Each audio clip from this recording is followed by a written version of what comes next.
Congressman Paul. Thank you so much, Congressman, for coming on. Thank you. Good to be with you. Just come home. That was your message. You got a big cheer, few boos. Your fellow candidates obviously disagree with you, saying that it's not a practical solution. Is it? Well, it's not practical to stay. It wasn't practical to go in. It had nothing to do with our national defense. It had nothing to do with terrorism. There were no al-Qaeda there. They're over there now, so the longer we're there, the greater the number of al-Qaeda there are in Iraq. So it doesn't make any sense. It's very impractical. And I think the Constitution is practical, that we should, as a country, never go to war unless it's declared. Then everybody should get behind it and go and win it. But since World War II, we have not declared war, and tragically, we haven't really won a war since then. So I would say that I have the practical answer, it's the legal answer, it's the constitutional answer, and quite frankly, it's really the Republican answer, because over the years, we as a Republican Party have benefited by taking that position of getting out of these messes. Just think of how we got out of Korea and Vietnam, and how President Bush won in 2000. He ran against the policy of Clinton. He argued for a humble foreign policy and against nation building.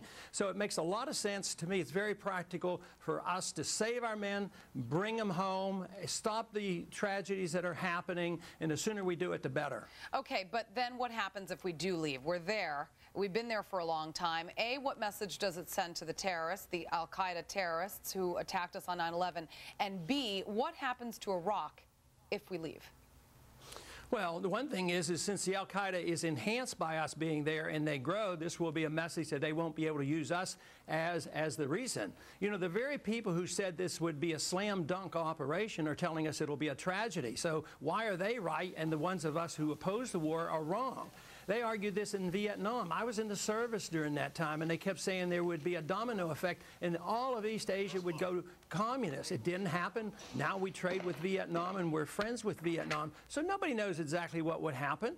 It may be much better than we dream, but if we stay, we have our men lost, and it doesn't help us, and we can't even afford it anymore. We can't even fight this war without borrowing money on a daily basis from China. So eventually, this is going to end. I just want it to end when it isn't so bad and it's not so tragic. And the sooner we do it, the better it is for us. All right, a viewer email, Mark Joannis writes, yes or no, please no bloviating. Do you believe that the 9/11 attack on the World Trade Center was an inside job? Well, the answer is no, if they mean by inside job that our government did that, you know, made it happen. No, I don't believe that. Okay, but you did say on Alex Jones's radio show that you believe the U.S. is in great danger of a staged terror attack or a Gulf of Tonkin-style provocation. So do you think that the Bush administration would do something like this to get us into a war, let's say, with Iran? No, I don't, but I talk about that because, you know, the Gulf of Tonkin was an episode that was used to get us into war. If an accident happens over there and it's blamed, let's say Osama bin Laden stages something and he blames it on Iran, this will be an excuse for us to expand the war in Iran. So I think this is very, very dangerous because a lot of people, even, you know, in the Republican Party, are quite willing to use a nuclear first strike on Iran. So I think this is a very, very dangerous situation that we're in. So no, I don't think President Bush is planning this, but I think 9/11 was certainly used as a reason to go into Iraq, and Iraq did not have weapons, and it had nothing to do with 9/11. So they use events, they don't stage the event, but they use it to do the things that they had already planned, and the Iraqi war has been planned for a long time. Okay, Alex Jones, though, as you know, and I know that you don't believe there's a conspiracy theory, he does believe that the Bush administration is behind the horrible events of 9/11. I have an interesting question for you regarding why you associate yourself with this guy. So I want your answer after we come back. So viewers, stick around. Thanks for all the emails. We've got much, much more with the congressman in a minute. We have drifted from our fundamental premises and the conservative values that this party used to. Congressman Hunter, you get the last word on this. All right, presidential hopeful Ron Paul talking about the Republican Party's direction at today's GOP debate in Iowa, the first this campaign season. The congressman from Texas is starting to make some noise in the presidential race, but a lot of voters still don't know much about him, so we wanted to take some extra time here with Congressman Paul. He rejoins me now live from Des Moines. All right, so back to the Alex Jones thing, and then I'm going to move on because I've got health care, immigration, and other stuff that people want to know about. Regarding the conspiracy theory behind 9/11, I know that you do not believe that there was a conspiracy theory. However, you know this guy sort of supports that idea. So then why would you associate yourself with this kind of guy, considering your reputation as a presidential hopeful? Well, just think of what it would be like if I could only go on the TV stations, the major TV networks, when I knew they agreed with me on all of it. All the major networks agreed with the war. That meant I could never be on any major TV network. Of course, I don't support everything he says. But people that I associate with, I don't endorse their views. They come and associate with me to endorse my views, or I'm just expressing my views.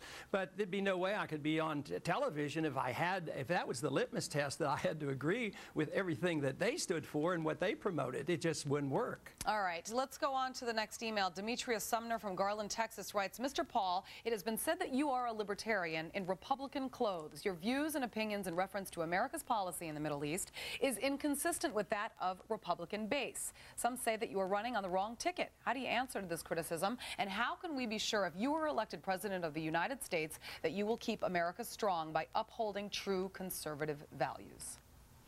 Well, you look at my voting record. I'm the most conservative member of Congress. I vote for the least amount of spending and the least amount of taxes of anybody. And I advocate the Republican position of the old right, not the neoconservatives.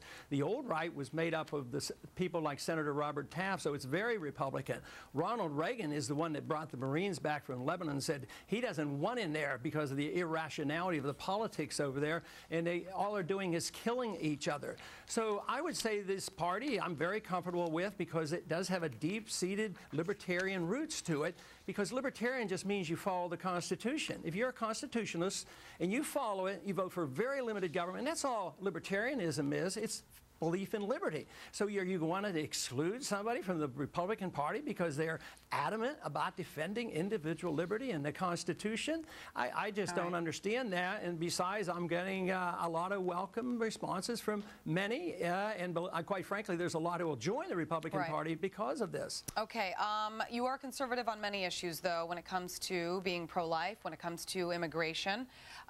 What would you do differently? And do you believe that the president currently is granting amnesty to illegal immigrants? And if you were the president, how would you do it differently?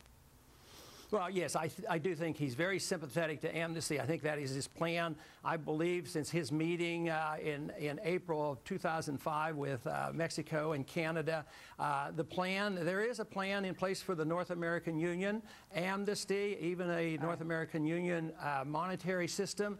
And that's why he's weak on immigration and borders. I mean, we're sending our border guards over to Iraq. I say bring the border guards home and protect our borders, and not to say that we shouldn't have national sovereignty. I think that's very, very important. So I disagree in those areas. We have under 2 minutes, so I want to get these answers short so that we can get as many responses from you as possible. Rick Bailey from Washington writes, I live on Social Security disability. I do get the max available, but would like to know if Congressman Paul thinks he could survive on $1,350 a month and still be able to pay the bills, including the medical, the drug charges that Medicare doesn't cover or doesn't cover well.